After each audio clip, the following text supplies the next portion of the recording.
Welcome to the Retirement Planning Show, your source for financial strategies to help you retire with confidence. Featuring Chip Coughlin of Retirement Income Analysts in Syracuse, New York. Chip is a registered representative, and securities are offered through LPL Financial, member of FINRA SIPC. Investment advice offered through Stratus Wealth Partners Ltd. Retirement Income Analysts and Stratus Wealth Partners are separate entities from LPL Financial. And now, here are your co-hosts, Matt Halloran and Chip Coughlin. Last podcast, we talked about bonds and different investment categories. Today, we're going to talk about owning individual types of investments. So, Chip, how are you doing today, man? Hey, it's a great day. Good to be with you. Good. Well, it's wonderful to have you and to be able to glean some of the 20-plus year knowledge that you've got going on here. So let's talk about owning investments. Where do we begin? Well, let's talk about owning. And you can own or invest by purchasing ownership in a company or an asset. It's pretty simple. This is often referred to as purchasing an equity investment. So you're purchasing a part of a business. And by investing in stocks or mutual funds, or you're predicting that the company or the asset that you're buying will hopefully increase in value and provide perhaps some income as well as appreciation. And hopefully you're making an informed prediction based on your own research or the research of a qualified professional financial advisor. Because many times people hear hype and they say, oh, this sounds great. And I got to tell you, again, it comes back to in America today, we read the cover of the book many times, but we don't read the book. Sure. And we have a very strong research base. So when you're making a purchase or of an asset and you're going to own that asset, like a stock or a mutual fund that's involved in stocks, let's make an informed decision by having good research. And that's your job, right? So part of what you bring to the world of financial advising is your job is to read the actual book from cover to cover, because we really don't expect clients to do that, do we? Well, it's really tough. There's so much literature out there. There's so much in the media. There's so much advertising. And people, the advertisers are trying to influence people by flashy headlines, by stating very short facts without telling the whole story. So my job is basically to do good research, because we think good research will lead to good investments, and good investments will lead to, or should lead to, a good return. Of course, there's no guarantee, but it should lead to a good return. Mm-hmm. So better research is better long term. Well, let's talk about the different kinds of investments. There's different types of equity investments. What are the major categories? Okay, well, all types of equity investments share the following characteristics. Number one, value. The value is based solely on supply and demand, and that's a big part of determining the price. Capital appreciation, that's the potential for the investment to grow in value. How about income? That's investments that may pay dividends. People want income, when they're retired, so they want to make sure there's a strong dividend there that's predictable, that's going to continue over time. And lastly, we talk about an inflation hedge. Inflation hedge, we want returns that outpace inflation over time. And let's face it, when people are getting ready to retire, they want stability of income, and they want an income that will offset rising prices, which is inflation over time. So owning investments may involve more risk, but they have the potential to provide excellent returns over a long-term period. Gotcha. So let's talk about stocks. So this is what most people, hear about when they hear the play-by-play of the Dow Jones or the S&P. Break down really what a stock is. Well, I tell our clients, if you've always wanted to own a business, but you don't want to start your own, then take a look at investing in stocks. When you buy a stock in a corporation, you own a part of the business, including any assets such as buildings and inventory and so on. And corporations divide their ownership into shares of stock of that corporation. And typically they could be publicly traded, like on the New York Stock Exchange, or they could be privately held. And, you have an ownership interest. You have the right to the appreciation if the company goes up in value. If you make a bad decision you will also suffer because the company will go down in value. So again, good research increases perhaps the probability that it will be a good decision and that company will appreciate in value. Well, what are some of the advantages of owning a stock, though? Besides all of the things that you just said there about owning the company and or owning a piece of the company, and potentially, being able to feel like you own a business without taking the massive risk of buying your own or starting your own business. What are some of the other advantages of owning stock? So if you own stock, you have great liquidity. Common stocks can be purchased and sold quickly and without a penalty. So you, instead of buying a business and outlaying several $100,000 to buy a business, you can buy shares of stocks and you get complete liquidity so you can get in and get out. If the market starts going bad, you can get out. Additionally, owning stocks gives you, if you play it right, you can get some diversification. So if you want to buy stocks in a certain industry, okay, say transportation or healthcare or financials and banking and things like that, you can buy the stocks of several companies because diversification reduces risk. Let's talk a little deeper now. If you own stock, you get voting rights. If you own shares of a company and it's common stock, it gives you the right to vote on company decisions. So you have a say in how that business is managed and where they're going to go in the future. And your decisions would be, perhaps being involved in the election of the board of directors, whether to merge with another company. Since the decision-making power is based on the number of shares you own, most shareholders do not exercise their right to vote because they only own a few shares.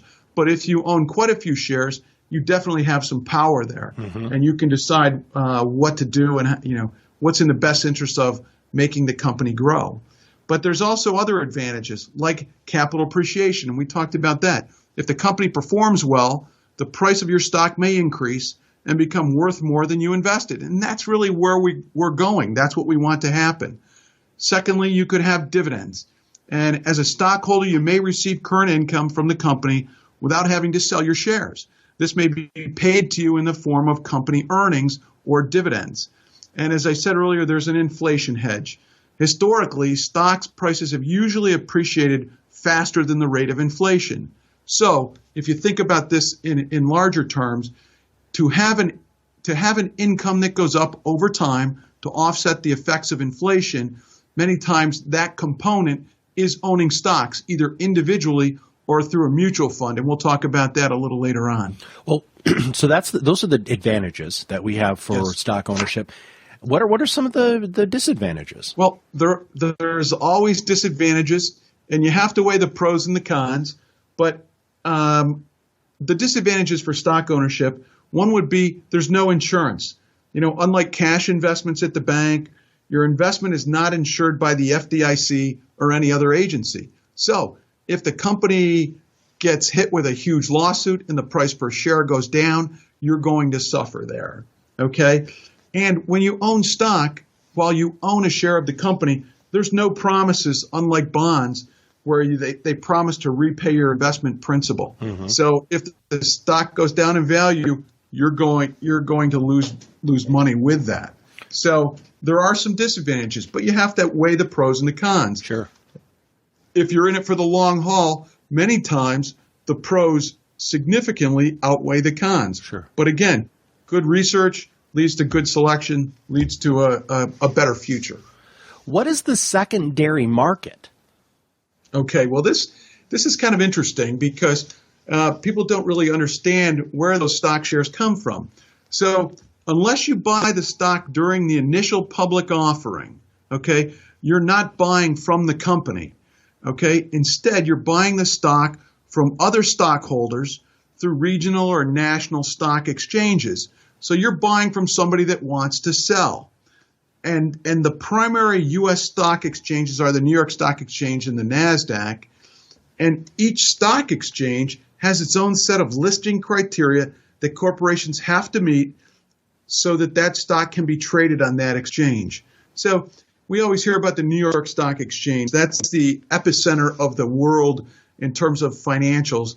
But there are other stock exchanges as well. And the NASDAQ, with the advent of technology companies, has been the place where you see a lot of the higher tech stocks going to initially, because they're smaller companies.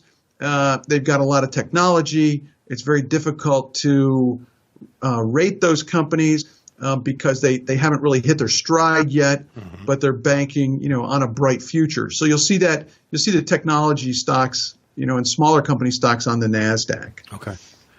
Well, so you just said that instead of buying stock from the company, you're buying stock from other stockholders through the regions, through the national stock exchanges. So how are prices determined?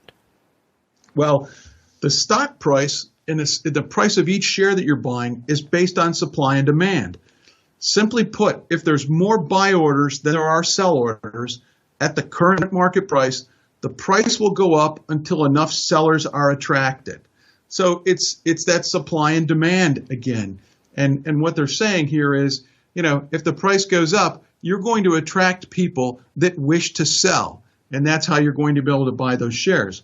Now, conversely, if there are more sell orders than there are buy orders at the current market price, the price of the stock will go down until they reach that equilibrium where people are willing to trade dollars for shares. Okay. And I'll tell you what, the demand for a stock is determined by many factors. They would include company revenue, earnings, potential for growth, current and expected conditions of the stock market, and the economy as a whole. So all of those play into the fact, is this stock going to go up or down? And as we know, the prices of stocks go up and down every day and during the day. So it depends. And you can see different events over time where, the stock market started off in the right direction in the morning, something happened nationally, and the stock market went down during the day. So it's not always going in one direction throughout the day. It certainly moves around in both directions, up and down. Well, let's move to stock categories. So there's lots of different ways that stocks are categorized. Let's walk through those. Well, there's different stock classes, different share classes. So companies issue different classes of stock that may appeal to investors with different objectives. There are two basic classes, common and preferred. You may own common stock shares, you may own preferred shares, or both, but there are always distinct types of ownership in a specific company. But I will tell you, most publicly traded shares are common stocks. And that's probably what we'll center most of our discussion today on. Okay? Okay. Because if, common stocks provide greater potential for share price appreciation over preferred stocks. Common stocks have voting rights. You get in there and you get to say what goes on in the company. You get to elect the board of directors and so on. But they are the last to receive any investment back if the company goes out of business. So you get a lot of say, but if the company goes bankrupt, you're last in line in terms of liquidation preference. And the common stocks, it directly participates in the success or conversely the failure of the company. Now, if we compared that to preferred stocks usually offer greater price stability, okay, but less potential for appreciation. So they're more stable, but they don't have wild swings, okay? Secondly, you don't get voting rights with preferred stock, okay? Then in terms of the company going under, after the creditors and the bondholders, but before common stockholders, the preferred stock would receive money back on their investment. Okay, so preferred stockholders, and that's why they call them preferred, they're in line in front of the common stockholders in a liquidation. Preferred stocks usually, many times, have dividends, and they're fixed regardless of how the company performs and are paid before any dividends on the common side. Again, preferred stocks. Think of preferred. The dividends on preferred stock come before they're paid to the common stocks. And the last point is very important, I think. If the company's unable to pay their dividends, they will be repaid in the future, but before any dividends are paid to the common stockholders. Again, the word preferred. They're first in line. Okay. All right. Or ahead. Don't say first in line, but they're ahead of common stocks in line. Gotcha. Well, and the person who would be in front of them would be the bondholders, I'm assuming, correct? Correct. Yeah, because again, from our last podcast, the bondholders, there's a promise to pay them because you're loaning money to the company in the form of a bond, and they would get first crack at the liquidation proceeds. Well, let's talk about corporate earnings and how you are continuing to categorize the different sorts of stock. Great. This is great. We're getting in good today. Growth and income stocks are vague classifications referring to how they use any corporate earnings. Some companies may fall into both categories since they reinvest their profits, but they also pay out dividends to shareholders. So let's talk about a growth stock. Growth stocks reinvest earnings in order to grow their business. They're purchased with a primary objective of capital appreciation, meaning the price per share will go up. And growth stocks are often smaller companies because they're reinvesting everything to increase their price per share. They're reinvesting to make their business bigger and better over time. Now, compare that to income stocks. The income stocks pay dividends to their shareholders, so they're designed for that. They're purchased with a primary objective of generating current income, and income stocks are often larger, more established companies that kick off stable dividends over a period of time. And you can screen down companies that pay dividends and look at how long they've paid their dividends, if they've increased each year, how they've done over time. And those are some of the really interesting companies that we find out there, because our companies are looking for stability of income, and companies that pay dividends on an increasing basis year after year over time are companies that are very attractive in that regard. Sure. Well, let's talk about small cap and large cap. Okay, well, the size of the company matter, and it's often characterized by market capitalization or market cap, as they might talk on the news. Market capitalization, just so everybody understands, is calculated by multiplying one price per share by the number of outstanding shares. So one price per share, $17.50 if that's the times the number of shares outstanding if it's 10 million, and you can find out the market cap of that stock. Okay. And the exact market capitalization amounts and how they're labeled vary with different firms over time. But small cap stocks, okay, these are companies with a market capitalization of $2 billion or less. Small cap stocks may be less stable during a bad economy because they're smaller. They don't have large markets. They might not be all over the world. But they have more potential for growth, but they may also, in some instances, pay dividends. Now, if we compared that to large cap stocks, they have a market capitalization over 10 billion or more, okay? And large companies are more stable in times of volatility, and they're more likely to pay dividends, but also may offer some growth potential as well. So the difference between small company stocks and large company stocks is tremendous, and it can be seen over time in the volatility, how the price changes depending on market conditions. Got it. Okay, well, we're really getting deep here, so let's continue, because you just outlined an enormous amount of different things that people need to know before they become individual or do-it-yourself investors. So let's talk about that, though, right? I mean, the breadth of knowledge that you have as a financial services professional over the many years you've been doing this, I've been doing this for a while too, and there's a couple of things you said that I didn't know, right? So do-it-yourself investing sometimes to me seems a little bit risky. And, there are some people who think that they can do it better than anybody else. So let's break that down in this last part of the podcast. Well, many people approaching retirement don't want to select and monitor their own investments for several reasons. And we found this over time. And the reason being is many times you need extensive knowledge and experience, okay, to be successful at this. And sometimes it's better to pay a fee for that knowledge for someone that's done it for a while that has a good track record. Also, let's think a little deeper. A large capital investment is required to build a diversified portfolio. Okay, diversification reduces risk. So to have a diversified portfolio or to reduce risk in your portfolio, many times it takes a a lot of dollars to get very diverse. I'll tell you, we had a client come in and she thought she was very diverse, and it really tells the story. She had CDs, certificates of deposit, at 8 different banks. So she thought she was very diverse. And I had to break it to her easy that while you've got diversity in the number of banks, the investment you're choosing is the same at all 8 banks. So you've got the same investment 8 times over. So she wasn't that diverse. And when you invest small amounts of money at the bank, under $100,000, you get FDIC insurance. So she could have had all those assets at one bank and saved herself a lot of time. But to be diverse, you have to invest in multiple companies. They can have similar investment objectives. And we seem to get that very well either through a large stock portfolio or for smaller investors through mutual funds. But let's move on. I tell my clients discipline is required to avoid emotional investing.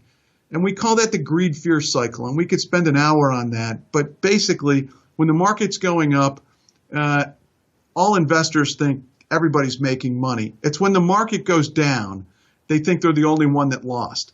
And it's like the gambler mentality. They only talk about the winners. People don't talk about the losers. So what happens is people become fearful as the market goes down, so they get out and they go to cash. And they don't get back in until the market has made the turn and headed up in the right direction, and they miss the bottom of the market. So without strong discipline and a strong focus, they miss the top and they miss the bottom of the market. And we tell it's not picking the right time to get in and get out. It's getting in, staying in, and reinvesting along the way. Sure. So it's the time in the market, not so much trying to time the market. Okay, moving on. It takes a lot of time and effort to select and monitor the investments. Okay, those we find our clients in retirement don't want to take that time. They want to be out playing golf or sailing or visiting the grandkids. And how about selection? Selection should complement the goal of a comprehensive plan, but can you do enough research to make sure that this selection is appropriate, given your time horizon, the amount of risk you want to take, and things like that? And I will tell you, for some of the people that have come to me that have tried to do it on their own, the mistakes can be very costly. Because if they invested in the wrong type of bonds with the market that we're in right now, that could have a long-term negative effect on their portfolio. If they were in the stock market in 08 and 09, when the market really took a dive down, perhaps they got out of that market and were fearful of getting back in. And then they got in late on one of the longest bull markets ever. So you have to have some fortitude, okay, but you have to have a good plan. And that's what we try to bring to the table for our clients. Well, let's switch gears then with that. So with do-it-yourselfers, there's obviously a lot of risks. And at some point, Chip, we should probably do a podcast specifically on discipline and the cycle of investor emotions. You touched on that a little bit there. But let's talk about professional money management. What really is the benefit? Okay. There are several benefits to professional money management, and it's basically hiring someone to oversee your investments, help you make decisions, help you chart a path, and really being a resource for you when you get nervous about the market or when you have a question about the market, because there's a wealth of knowledge out there. But if you can find someone that can boil that knowledge down into bite-sized pieces that can give the clients the confidence they need to retire successfully, I think that's what you get with private money management or professional money management. So there's countless choices. You could have investments in mutual funds. You could have them in exchange-traded funds. You could use unit investment trusts. You could use individually managed accounts. You could use variable annuities. All of those are out there. But the advantages, I feel, of professional managed accounts include professional investment research, okay, finding experienced portfolio managers with a track record of success, a smaller investment with professional money management can achieve greater diversification, okay, and there may be additional opportunities out there through professional money management to enhance your portfolio and reduce risk in your portfolio. And let's face it, we had a client in the other day, I'll give you a quick example, and he's going to retire in 9 years.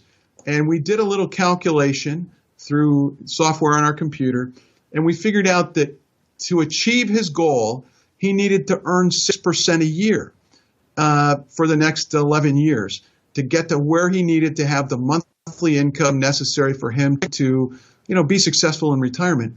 And 6% is not pie in the sky, okay? We don't guarantee 6%, but if we look at the markets and how they've done over time, 6% is very reasonable.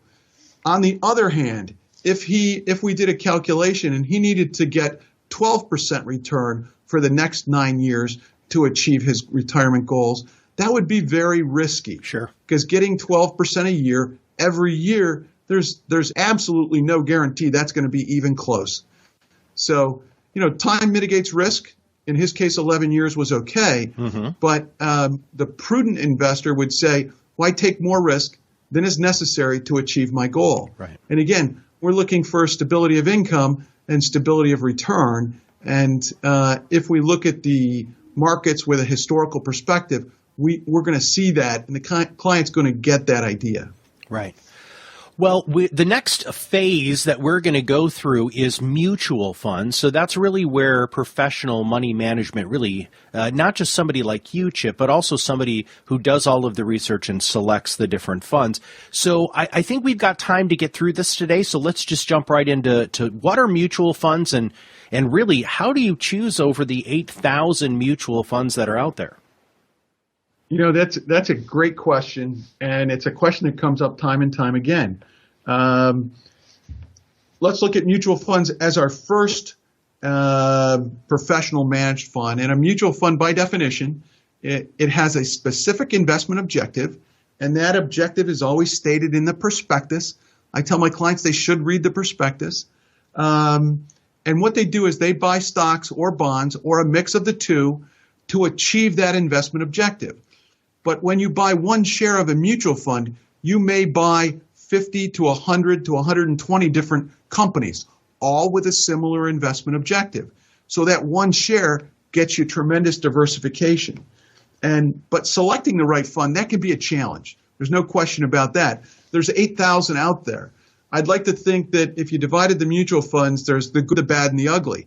That's a little simplistic because everybody's trying to do well. But some funds do better than others historically, and they have done over time. So in our universe, we look at the funds that are out there, and we try to select the top-tier funds all the time.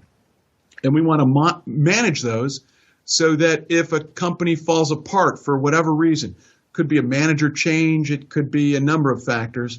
If that fund falls apart, we're monitoring that fund, and we would make a switch to one that is a better choice. But if you choose the right funds, I really believe it will drastically reduce the amount of time and effort that is required to monitor a portfolio. And again, you get great diversification. So instead of buying 10 shares of one stock, you could buy 10 shares of a mutual fund, and you're purchasing shares in 50 to 120 companies.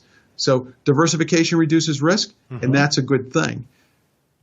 So let me give you a little bit more intel on mutual funds. Yeah, no, that'd be great. Okay? Keep going, yeah.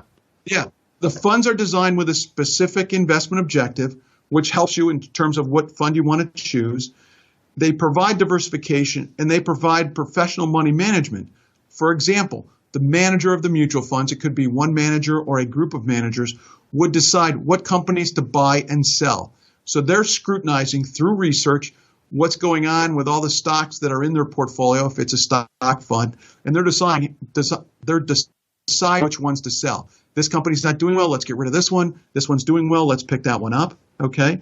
And the fund company and the managers, they select the investments or the funds with certain criteria. So I like to refer to that as the magic of the manager. And there's a metric we look at in our portfolios for that called alpha. Alpha is excess return over a constant, and it's attributable to the manager or managers of the funds. So we're looking for positive alpha. And, the guys that have done really good. And again, it's like pitchers in baseball. they don't last forever. So they might have a hot streak and then they might cool off for a period of time. But we always want to have top tier funds. The consistency of the mutual fund is very important because they're buying stocks. It could be growth or value, large or small, mid cap, and they're buying companies that fit that investment objective.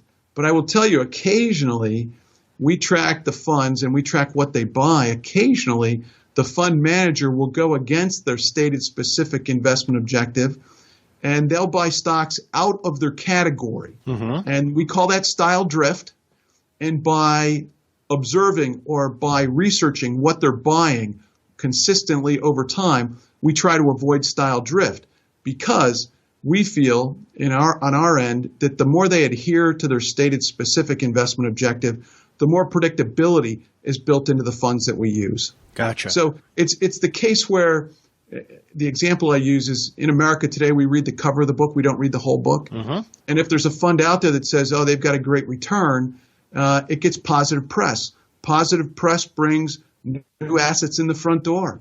But to be included in a portfolio that we would manage, they have to have a track record. They have to have stability of management. And they got to do what they say they're going to do. Because if they drift away from their stated specific investment objective, we want to get rid of that fund because it's not going to be as predictable as we want in our asset allocation model. Sure. So I'm going to leave this to you here. Do you want to dive a little bit deeper into what it means to invest in prospectus and all that stuff, or do you want to get into the fund categories? Because we don't have time for both today. Well, let's just talk a little bit more about investing in a mutual fund. Okay, cool. Just so people understand. And the word mutual fund is bandied about, and everybody thinks, oh, how does this work? Well, when you buy shares of a mutual fund, your money is pooled with the assets of other investors. So think of the word mutual. And you can choose to have your profits or distributions paid to you in a check. You can have them deposited in a different account, or you can have them reinvested in the fund, which is a good way. We tell our clients, hey, if you're accumulating money, reinvest the profits, buy more shares, because more shares is how you're going to get ahead.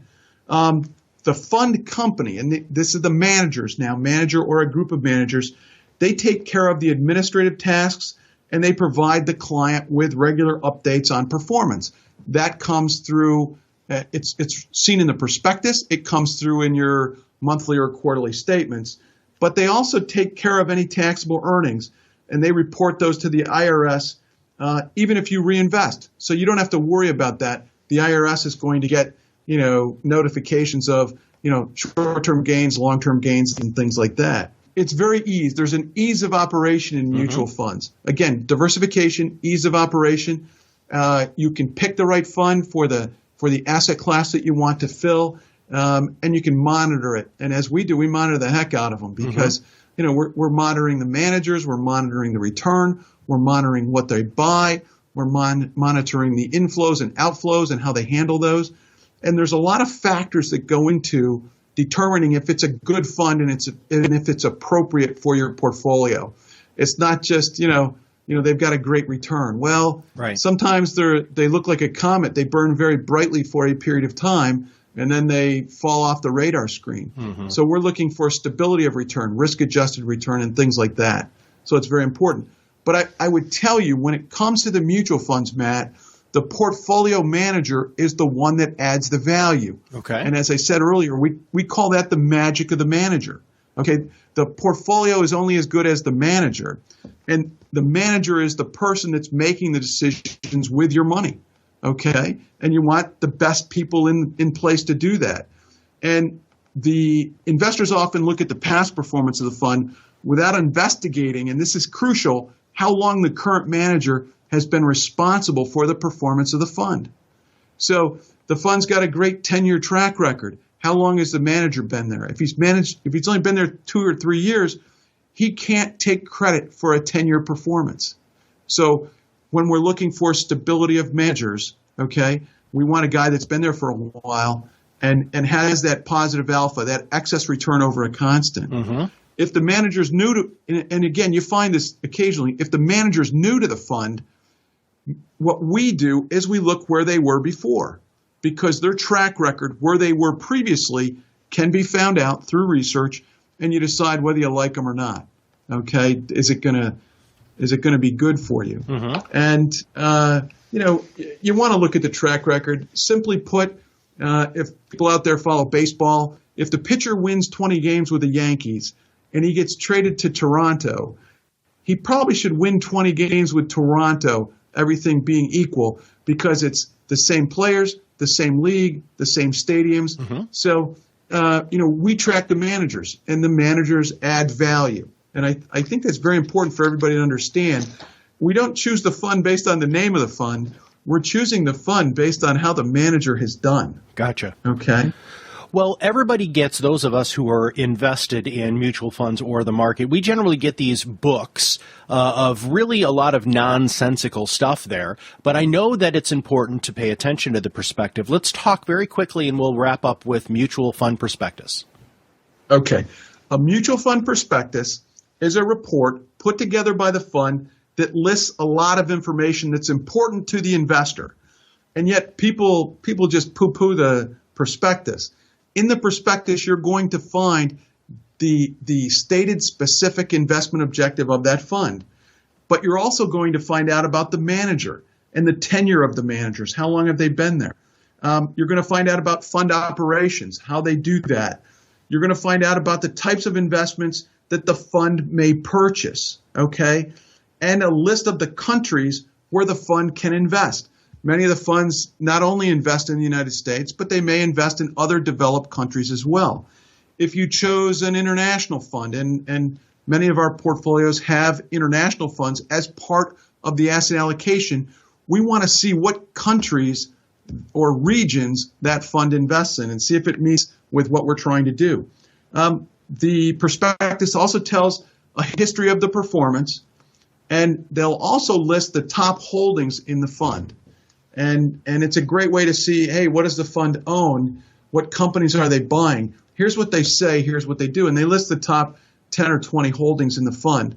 I tell my clients two things. It's kind of funny. I've only known one person that read a prospectus cover to cover. And he was my best client and my worst client rolled into one. And it was my father. And he read the prospectus cover to cover. That's great to be informed. But then he would call me out of the blue. He said, Chip, I'm reading page 17. What does this mean? And so he could reach out and get me at any point, and that was a little bit frustrating for me. But the prospectus is a great source of knowledge.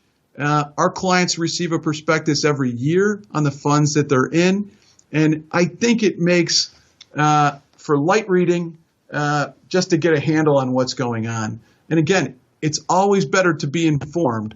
And it's better, and we say this before, Matt, it's better to prepare than to repair. Yeah, good call. So, and I can give you an example. We had a client call us, and he'd heard about a fund, and it was really knocking the cover off the ball. The fund was doing great, but the fund didn't hold up to our strict selection criteria.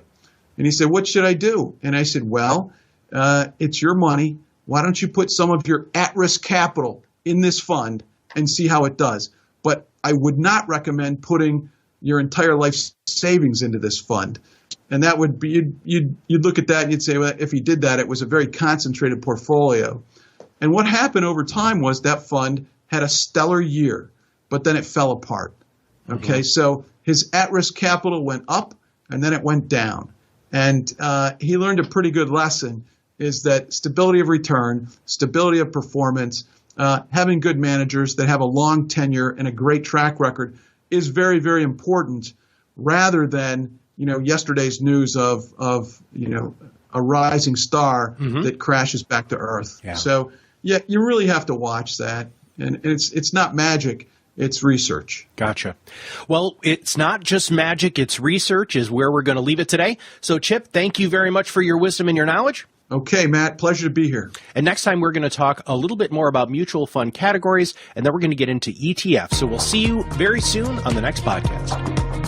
Securities offered through LPL Financial, member FINRA SIPC. Investment advice offered through Stratos Wealth Partners, a registered investment advisor. Stratos Wealth Partners and Retirement Income Analysts LLC are separate entities from LPL Financial. Content in this material is for general information only and not intended to provide specific advice or recommendations for any individual. All performance referenced is historical and is no guarantee of future results. All indices are unmanaged and may not be invested into directly.